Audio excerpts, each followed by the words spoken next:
Alrighty, ladies and gentlemen, as we're all aware, Wuthering Waves has kicked off the marketing for version 3.0 a couple of weeks ago, and they've been going full speed ever since. Just actually very recently dropping version 3.0 gameplay via the PlayStation channel. And what's clear is that there's a lot of hype going into this version, a lot of new features that have been, shown, things like roller skating. That's more so a part of Linnea's kit, but mostly this part over here, right? We've got that nice little vehicular travel going on with this little thing. And I wanted to actually have a bit of a different discussion when it comes to 3.0. Not necessarily on all of the cool new gadgets and all the cool new characters and kits that players are going to use, but actually the kits, the units, the sets, the echoes, everything that the older units on the roster are having to deal with. Because I think it's clear, going through our list of available characters, right? Going through all of the advancements that we made across the roster from version 1.0 to version 3.0, it's clear that there are some performers that need a little bit of help.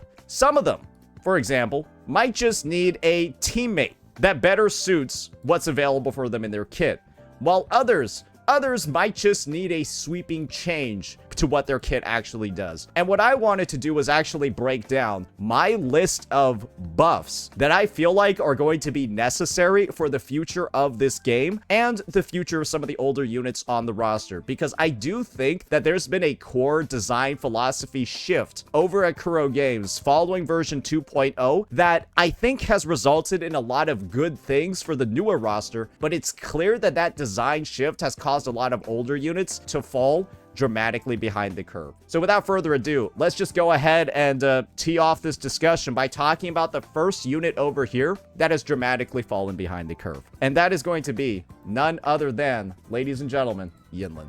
And so the main issue with this character isn't necessarily things like their kit design or their weapon or anything like that. The main issue that this character has is that her motion values are fucking terrible. And what I mean by emotion value is essentially the numbers that go into how much damage they're dealing.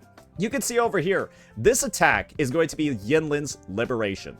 Typically, one of the more damaging moves in a character's kit. Yinlin's Liberation literally does not even deal 1000% attack. It goes up to like 800 or something like that. It's like 800% at level 10. When you compare Yinlin's actual motion values on all of her attacks, this is what her coordinated attacks are, guys. They're fucking 79%. 78.64 every second. That's not a lot. When you look at the damage that other sub-DPS characters do with their abilities, it'll make you wonder, okay, what exactly is really going on over here? One simple example that I can show is Chakota. Her Liberation deals 1,100 damage just on its initial burst, and then it has those 20 ticks that apply erosion or frazzle. So it's actually 1,120%, or sorry, it's 1,220% on one ability. 1,220% on her Liberation. And guess what? All of her other attacks deal more damage than Yinlin's too. The end result is what I talked about before. There was clearly a design philosophy shift over at Kuro Games when they designed every single sub-DPS from Brant onward. And essentially, these sub-DPS characters just do a lot more than what the sub-DPS characters of the past used to do. Brant's another example of a sub-DPS unit who simply just has better motion values. This is a 1,300% motion value on the final hit of his anchor. This also has no cooldown. It also gives a shield. You look at every new sub DPS that comes out and you're just like, wait a second. What the fuck? 1,100% on Yuno's ultimate. Are you beginning to see why this unit is falling behind? She literally, from a kit balancing perspective, simply has some of the most dog shit numbers in the game. This is undeniable.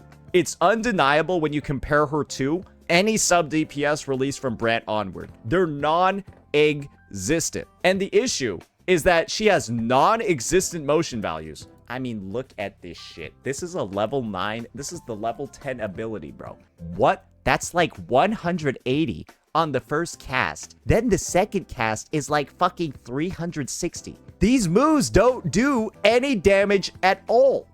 And then she gets like the tiniest damage boost possible in here, an attack of 10% for 4 seconds. Stuff like that.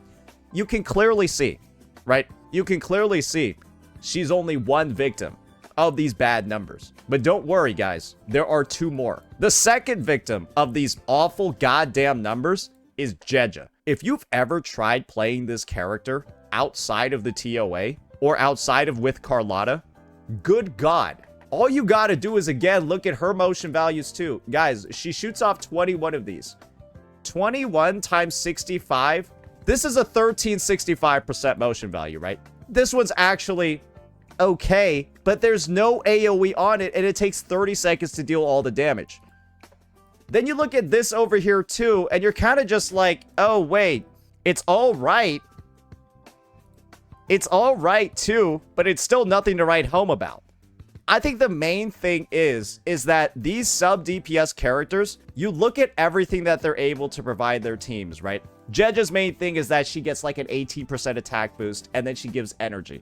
Those are nice little benefits. But when other sub DPS characters are kind of doing more than she does, she's still the most viable out of the ones that I'm talking about over here. But you can clearly see, based off the balancing, right? Based off of what other characters are able to do, she's still falling behind in comparison. And I think that Jeda, she seems okay right now because her main DPS that she works alongside is Carlotta, and Carlotta is incredibly good. So I think the end result is that it does work out decent in the present, but we still also have to think about the idea that, well, Carlotta's team is also one of the lower damage 2.x ones. And why is the team low damage? It's not lower damage because of Carlotta. It's lower damage because of Jeda. And that's something to think about as well. Because when you look at teams like let's just say like a Galbraina Chuyan, right? Or a Yuno Augusta, those teams are dealing a lot more damage than a Carlotta Jeda team. And the reason for that is quite simple. It's because Jeda's personal damage is just simply not at the levels of the newer sub DPSs that are released nowadays. And like I said before, right? Her numbers aren't nearly as bad as Yinlin's, but she's way more single target oriented. And this 1300% motion value in any AoE content, you just have to divide that entire motion value by the number of enemies. Because then if you're against 4 waves, this is not 1300%, 65 times 21. This is more like 400% because you got to split all of these single target attacks across the number of enemies. So that's like another huge drawback that she has in her kit. And let's just be honest here. You're never running into issues like that with this unit. You're never running into issues like that with this unit. You're never running into issues with AoE with this unit or this unit, right? But then Jeda's suddenly over here as the only sub DPS in the game where pretty much all of her damage is exclusively single target. That's just a little bit interesting as well, right? So, she's one of the characters that I would have on my list as well, just for a bit of a kit rework. And maybe while hers might not be as focused on the number side, I think she could use a little bit of love when it comes to the targeting. Next, let's move on to another sub DPS character that needs some massive assistance. This is officially, I think in my opinion, the worst character in the game. I think without a doubt, Roccia is the worst value pull. Because at the very least, Yinlin has a best-in-slot partner with Xiangli Yao. Roccia has effectively no best-in-slot partners because she can be replaced on every single team. People have done the testing. People have done, like, the rotations and stuff. Camellya is actually better with Sanhua than Camellya is with Roccia. Roccia has an outro skill, right? That's focused on buffing Camellya as much as possible. But Roscia's kit is so dog shit, her rotation takes so long, and she's so clunky to play that you'd rather actually use a 4-star character that gives less buffs. That literally gives less buffs because everything else is better. It's kind of just absurd, in my opinion, that this character has motion values that are legitimately so fucking bad. You look at this, right? I talked about how bad Yinlin's motion values, right, were. This might actually deal slightly comparable damage to Yinlin's. This is not even 1,000%. I've already shown you a bunch of liberations that have like 1,000% multipliers. Then she has a buff that only gives 200 points of attack. This is worse than Sanhua's S6. This attack buff over here is literally worse than the 20% attack buff that character 4-star units get on their S6. It's ridiculous. I don't even understand. Like, clearly, part of her personal damage was sacrificed for her to provide these buffs, but these buffs fucking suck ass. They should be larger if her personal damage is going to be sacrificed for it. Or you just remove this buff because it's kind of just non-existent and make this ultimate actually deal damage. Second, she's got her bounces over here, right? They look decent at first glance, but then you realize how much time it takes to do all 3 bounces. And while the total motion values look like decent, you're like, wow, this is actually going to be like 1,000% damage. You've taken like 3 times the field time of Sanhua to do that damage, and oftentimes it's just better to be on your DPS to deal that damage anyways. And then, I mean, everything else in her kit, she doesn't really have that much. Her end result is that she takes an exceptional amount of field time to do absolutely almost no damage in a team rotation, and she's the worst in slot option on every single team. If you want to use her with Frolova, because of her built-in Echo skill synergy on her box, you just use Chu Yan because Chu Yan is better, and she's already replaced on the Camellya team by a 4-star unit. I don't know any circumstance where it's a good decision for somebody to pull this character. I only think that this character can be a loss to your account. She can only make it worse because she's also one of the most obtuse characters to build in the game, because you need 70% crit rate for her buff to work, but then she has crit damage nodes on her skill tree. So getting 70% with her is one of the hardest echo grinds in the fucking game. It's one of the hardest echo grinds in the game to get her to 70% crit rate. I've done it. I actually have probably the best Roccia build on the server. Let me show you how good this Roccia is when I'm fully built and using all the pieces that I have for her. I've used this unit. That's why I can tell you firsthand, she is a piece of shit. Look at this disgusting 5 out of 5 piece that I have. Look at this. 2K, 130, 74.2. The character is fucking bad. Look how much heavy attack. Oh! 35.2%. Literally 5 out of 5 substat rolls on every... This character is useless. With this build, she's fucking useless. And that's the problem that I have with Roccia. So yeah, as you can see over here, the sub-DPS characters that seem to have these massive issues, the ones that are bringing down the teams that they're performing on, they have issues dealing damage. Jeda is way too single target oriented. This character deals no damage at all, and her buffs are dog shit, and this character just deals no damage at all. So those are the 3 units that, in my opinion, actually should be looked at for kit reworks to just better differentiate and better, kind of like emphasize their strengths. Now let's talk about some of the characters on the roster that, in my opinion, simply need adjusted teammates or somebody new that comes out that really works with their strengths. And this is what it's going to be. So we all like to talk about how certain characters like this have been power crept, right? They effectively have, because they don't have a good sub DPS character. We already talked about how Camellya got fucked over by the release of Roccia, because you're not meant to have really another character that Camellya is supposed to work with, because Roccia has already filled out the Havoc damage amp and the basic attack damage amp. However, there's still another archetype of buffing that we still need to look at for these 2 units, and that's going to be the Yuno type of buff. Yuno's ultra buff is the incoming resonator gains a flat 50% heavy attack damage amplification. And what we simply need is a basic attack version of Yuno to work with Camellya. And then we need a resonance skill damage amplification character to work with Jinhsi. And then the one that works with Jinhsi simply needs to have off-element coordinated attacks, anything but Spectro. And that's really just the solution over here for these 2 power crept DPS units. Because the reality is that the sub DPS characters that these guys have to work with are some of the worst ones in the game for them.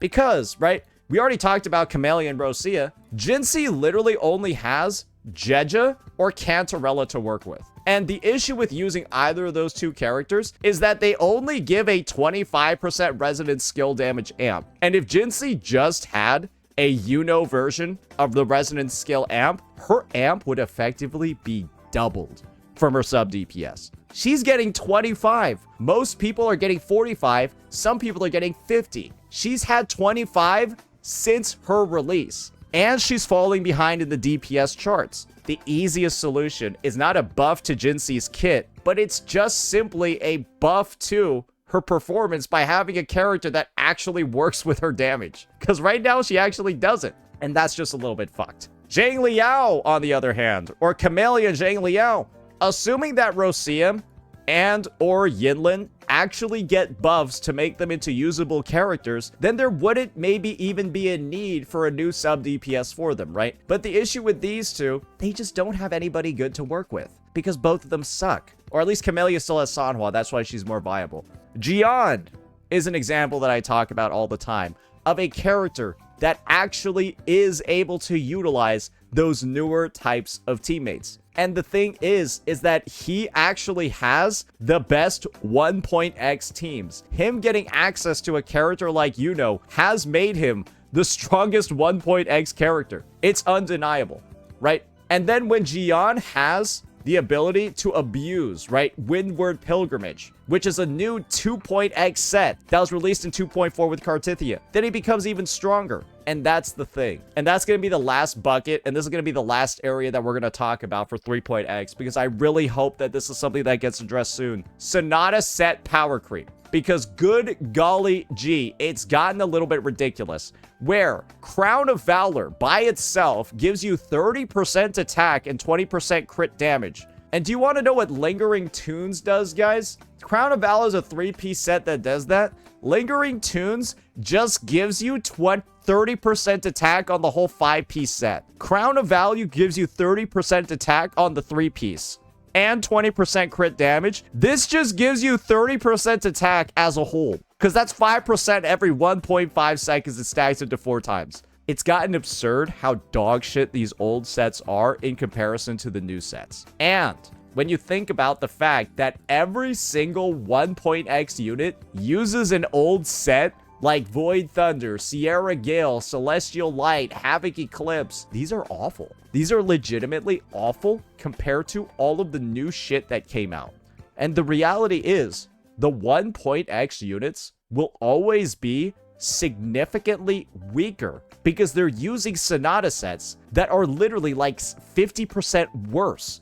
And these Sonata sets give some of the most absurd bonuses in the fucking game. This one gives 20% crit rate and 16% damage. 20% crit rate and 16% damage versus 40% damage. You should know which one's a lot better. And the answer is not any of these old fucking sets. And so what I desperately want to see in 3.0 is Kuro to use the Nightmare Nest system as a way to level the playing field. Because one thing that we know for certain is that Nightmare Purification is an opportunity to farm echoes without spending a lot of wave plates.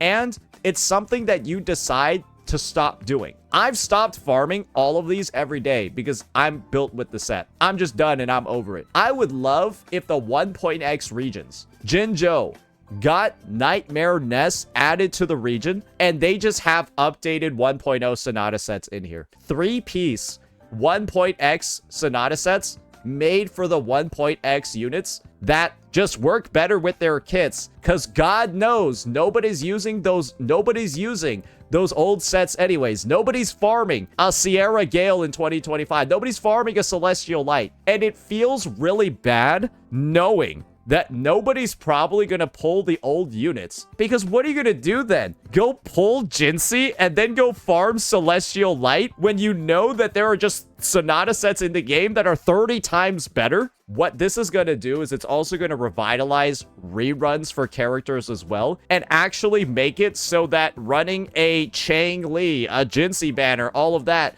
When's the last time we had a 1.x character on banner? I feel like it was Camellya in 2.2. It feels like Camellya in 2.2 was the last time we had a 1.x unit on banner. Something needs to be done for these older units, because I don't even think any of the older units have issues when it comes to things like motion values and stuff like that. I don't think this is even a problem. I think it's just the fact that they're working with way more shitty tools than every other unit. Brother, just look at Carlotta's fucking set. This gives 12% skill damage. Then on top of that, 22.5% glacio. So we're already at 30 fucking 4.5. And then 36% more on... This gives 70.5% skill damage. Again, other sets just give 40. This gives 70 plus. It's just stuff like that. There needs to be a lowering in that gap in performance, just from like an equipment angle. So yeah, those are going to be the main things that I'm looking forward to in 3.0. That's not necessarily focusing as much on the newer, shinier things that are coming to the game. While it is awesome to be excited for the new features, I also want to make sure that we're not leaving some of the older stuff in the game so far in the dust, because this level of Sonata set power creep, like I said, ladies and gentlemen, this level of bad kits and then design philosophy changes, but then updates not being made to the older units, that's a little bit rough as well. And I'm just hoping that Kuro does a little bit of custodial work, because I think we're all beginning to see that, yes, not rerunning any 1.x units since 2.2 does seem a little bit problematic, at least in my opinion, especially for those that, I don't know, it's like I don't personally feel like abandoning all of the 1.x units. I really like their designs and characters. And so I'm hoping that Kuro doesn't do it as well. That'll be it for this one, ladies and gentlemen. Let me know what you all thought. Peace out.